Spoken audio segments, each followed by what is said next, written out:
Hola, buenos días a todos. Vamos a hacer el siguiente examen. Selectividad física de Galicia, examen de julio de 2020, de la convocatoria ordinaria.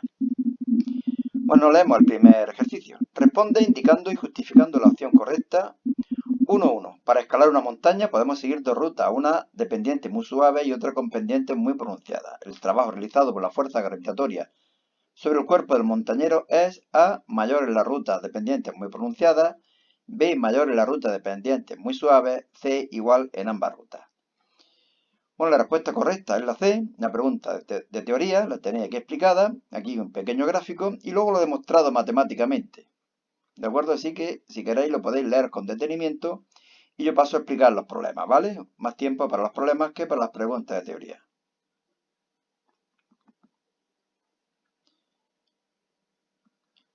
Segundo apartado de esta pregunta dice, una esfera metálica se carga positivamente encontrándose en equilibrio electrostático. El campo eléctrico será A, nulo en el interior y constante en el exterior de la esfera, B, máximo en la superficie y nulo en el interior, esa es la correcta, y C, aumenta linealmente desde el centro de la esfera. Aquí también lo tenéis explicado, es una pregunta también teórica, así que pasamos a hacer el siguiente ejercicio.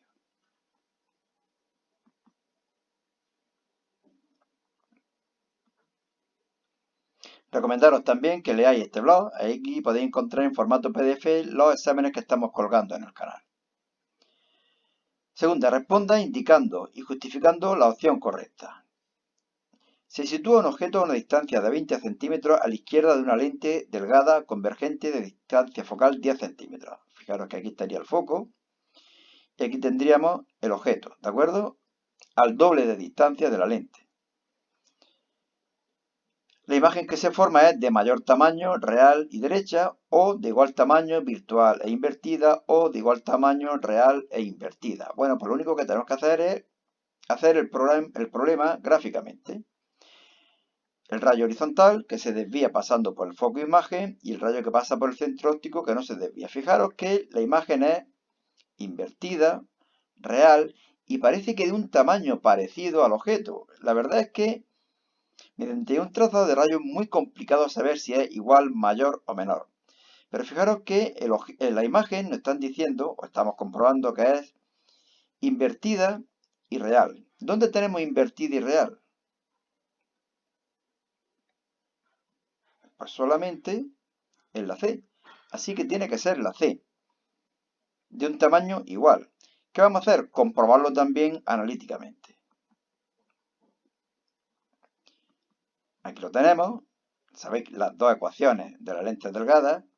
Y comprobamos que I' partido I es igual a -1. Y por lo tanto, el tamaño es el mismo, solamente que invertido. ¿De acuerdo? Por lo tanto, la respuesta correcta es la C. Vamos a leer ahora el segundo apartado.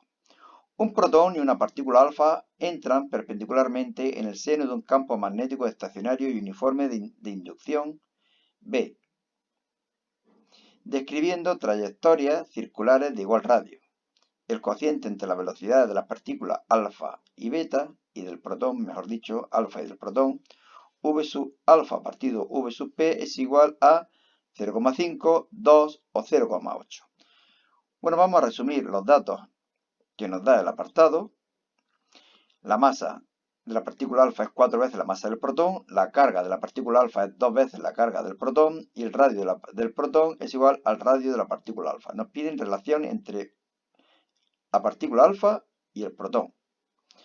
Bueno, esta ecuación supongo que la conocéis todos, claro, pero bueno, también es bueno poder deducirla. La fuerza, el módulo de la fuerza magnética es igual al módulo de la fuerza centrípeta. Fuerza magnética, fuerza centrípeta, despejamos R. ¿Y ahora qué vamos a hacer? Despejar la velocidad de la partícula alfa y del protón. Sustituimos. ¿Y qué podemos hacer aquí? Radio partido radio vale 1. Os lo pongo aquí. Carga partido carga vale 2. Lo pongo aquí.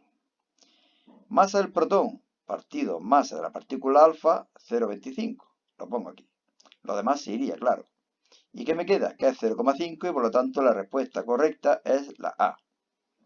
Podéis pausar el vídeo, verlo con detenimiento y comprobar que la respuesta correcta es la A. Tercera, responde indicando y justificando la opción correcta. De nuevo lo mismo. Yo creo que casi lo mejor es buscar qué es lo correcto y ver cuál coincide de las tres opciones que nos dan. En una célula fotoeléctrica, el cátodo metálico se ilumina con una radiación de 175 nanómetros de longitud de onda y el potencial de frenado es 1 voltio. Al usar una luz de 250 nanómetros, el potencial de frenado será menor, mayor o igual. Fijaros que estamos utilizando una luz con más longitud de onda, por lo tanto con menos energía y por lo tanto el potencial de frenado será menor, es decir, será la A. Y aquí más o menos viene demostrado. La 3.2. Medimos nuestro pulso en la Tierra en reposo, observando que el tiempo entre cada latido es de 0,80 segundos. Después hacemos la medida viajando en una nave espacial a la velocidad de 0,70 c, siendo c la velocidad de la luz del vacío. De acuerdo con la teoría especial de la relatividad, el tiempo que medimos será 1,12, 0,57 o 0,80. Será 0,80. ¿Por qué? Pues porque en los dos casos el observador está en reposo con respecto a la nave. ¿De acuerdo? Está en reposo con respecto a lo que está midiendo, al pulso de su muñeca. Parece que nos quiere liar con la dilatación del tiempo, pero no. Lo que tenemos que pensar es que los dos observadores están en reposo con respecto al fenómeno que miden, que sería el pulso de su muñeca. Bien, ahí también lo podéis leer. La verdad es que estas preguntas son un poco tostones, ¿verdad? Desarrolla esta práctica. Se estudia el fenómeno de la refracción en una lámina de vidrio haciendo incidir un rayo de luz con distintos ángulos sobre la superficie. Bla, bla, bla, bla, bla, bla, bla, bla, bla. Calcule el índice de refracción del material respecto de los datos de la tabla. Bueno, pues lo único que tenemos que hacer es aplicar la ley de Snell en 4 ocasiones, con 27 y 16, 36, 21, etc. Y obtenemos estos valores. Evidentemente tienen que ser muy cercanos. 1,65, 1,64, 1,64 y 1,63. ¿Qué debemos hacer? La media. Y la media es 1,64. B. Indique en qué condiciones se produce la reflexión total. Bueno, lo único que tenemos que hacer es calcular el ángulo límite. Evidentemente cuando la luz pasa del vidrio al aire, no al revés. Y aplicamos la ley de Snell cuando la luz, ya digo, pasa del vidrio al aire. Seno de I, seno de R, n sub 2, n sub 1. En este caso, ¿qué ocurre? Que el seno de I, el que me piden, es el ángulo límite, seno de L. Y el seno del ángulo de refracción, y el ángulo de refracción será 90 grados. Calculo y obtengo un valor de 37,57 grados. Ya digo, repito, cuando la luz pasa del vidrio al aire. Seguimos.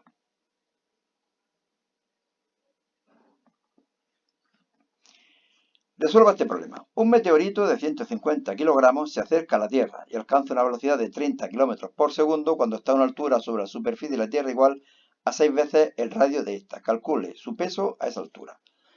Perdón. Bueno, si la altura es 6 veces el radio de la Tierra, la distancia que separa los dos centros de gravedad será 7 veces el radio de la Tierra. El peso es la fuerza de atracción gravitatoria y lo único que tenemos que aplicar es la ley de Newton. Conozco G, conozco la masa de la Tierra, conozco la masa del meteorito, conozco la distancia, la elevo al cuadrado y obtengo un valor de 30,09 newton. Su energía mecánica a esa altura. La energía mecánica es la suma de la energía cinética y potencial. Energía cinética y potencial. La energía cinética, lo conozco todo, y la potencial, que lo conozco todo. 6,62 por 10 elevado a 10 julio. Evidentemente, la energía mecánica siempre es muy alta, ¿no?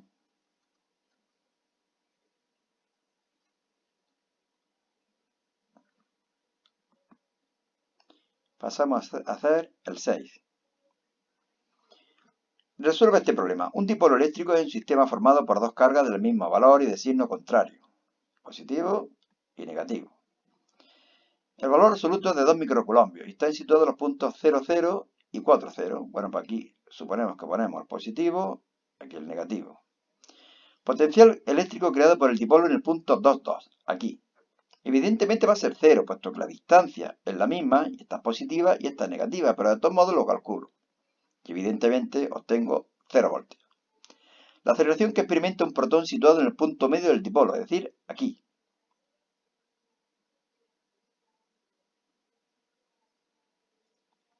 ¿Este 2 qué es? de distancia. Aquí 2 metros, aquí 2 metros. Bueno, ¿qué hacemos? Calculamos F1 y F2. En este punto, el protón sufrirá una fuerza de repulsión hacia la derecha debido a la primera carga y de atracción hacia la derecha debido a esta carga. Por lo tanto, el módulo de F1 va a ser igual que el módulo de F2, puesto que la distancia es la misma y los módulos de las cargas son iguales. Por lo tanto, F1 igual a F2 igual a K. Valor absoluto de Q1 por el valor absoluto del protón dividido la distancia al cuadrado. La distancia es 2 al cuadrado 4. Módulo de Q1, 2 por 10 elevado a menos 6. Módulo de la carga, valor absoluto de la carga del protón, 1,6 por 10 elevado a menos 19. Lo calculo todo y obtengo que es 7,2 por 10 elevado a menos 16. ¿Cuánto valdrá la aceleración? La fuerza total dividido la masa. Pero las fuerzas son F1 más F2, por lo tanto multiplico por 2. Divido por la masa y obtengo este valor. Y como hacia la derecha, vectorialmente sería positivo y con el vector unitario I, metros segundo cuadrado. 7. La ecuación I igual a 0,04 seno de 2pi 4t menos 2x representa una onda que se propaga por una cuerda situada a lo largo del eje X. Estando t expresado en segundos, calcule A, la frecuencia. Bueno, de la expresión de la onda, ¿qué podemos deducir? Esto es la amplitud. 2pi por 4 sería omega. Y 2pi por 2 sería k. Aquí tengo estos tres valores. Omega igual a 2pi por f y despejo f, 4 hercios. Lambda es igual a 2pi partido k y despejo lambda. V es igual a lambda por f y despejo v. Es decir, lo conozco todo. En el apartado B nos pide la diferencia de fase en un instante determinado entre dos puntos de la cuerda separados por 1 metro. Recordar que los puntos separados por una longitud de onda, o por 2 longitudes de onda, o por 3 longitudes de onda, estarán en fase. Por lo tanto, el desfase sería 0. O también podríamos decir que es 2pi, 4pi, 6pi, etc. Fijaros que la longitud de onda, la hemos calculado por aquí, es 0,5 metros. Por lo tanto, los que están separados por 1 metro estarán desfasados en 2 por 2pi, 4pi radianes, o lo que yo creo que es más correcto, decir que están en fase, y por lo tanto no tienen diferencia de fase entre ellos. Es lo mismo decir que están en fase a que están desfasados en 4pi radianes. ¿De acuerdo? Bueno, y aquí tenemos la cuerda, una de las cuerdas más famosas del mundo.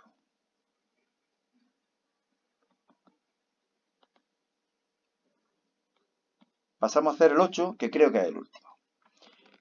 Resuelva este problema. En una cueva se encuentran restos orgánicos y al realizar la prueba del carbono 14 se observa que la actividad de la muestra es de 10 elevado a 6 desintegraciones por segundo. Sabiendo que el periodo de semidesintegración del carbono 14 es 5.730 años, calcule A, la masa inicial de la muestra. Bueno, pues aplicamos esta ecuación que todos conocéis. La actividad de una muestra radiactiva es igual a la constante radiactiva por el número de núcleos radiactivos. Despejamos n, lo conocemos todo, pasamos el periodo a segundos y obtenemos que hay 2,61 por 10 elevado a 17 núcleos. Pasamos ahora, o calculamos la masa. El número de núcleos lo dividimos por el número de Avogadro para calcular el número de moles y multiplicamos por 14, que es la masa atómica aproximadamente del carbono 14. Nos da un valor de 6,07 por 10 elevado a menos 6 gramos. Poquísimo, ¿no?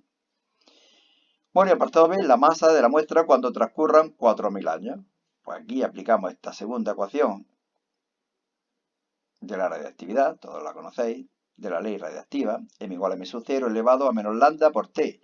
Pero lambda puedo poner logaritmo neperiano de 2 partido del periodo de semidesintegración. Lo puedo dejar en años, puesto que nos están pidiendo también cuál será la masa cuando hayan pasado 4.000 años. 3,74 por 10 elevado a menos 6. Evidentemente, menos de lo que había inicialmente. Y fijaros que si el periodo de semidesintegración es 5.730 años, cuando hayan pasado 4.000 años, pues quedará un poco más de la mitad. Es decir, la mitad sería aproximadamente 3,035 por 10 elevado a menos 6, pues 3,74 es un poco más de la mitad. Y con esto está listo. Creo que aquí ya lo que tenemos es el siguiente examen, sí, el de septiembre. Te lo colgaremos en otro vídeo para que esto no sea algo muy pesado. Ya digo que os recomiendo que veáis este blog porque ahí tenéis colgado en formato PDF todos los exámenes que estamos colgando en el canal. Lo podéis ver de un tirón, ¿no? Lo mismo que habéis visto este, pues podéis ver el siguiente, ¿de acuerdo? Aquí, blu, blu, blu, blu, blu. Bueno, pues nada más. Saludos, hasta luego y deciros que si sois alumnos del curso 2020-21 posteriores, cuando hagáis el examen de selectividad, me lo podéis hacer saber en un comentario, os doy mi correo, me lo mandáis, lo hago y lo vuelvo. Pues nada, hasta luego y cuidado con el bicho.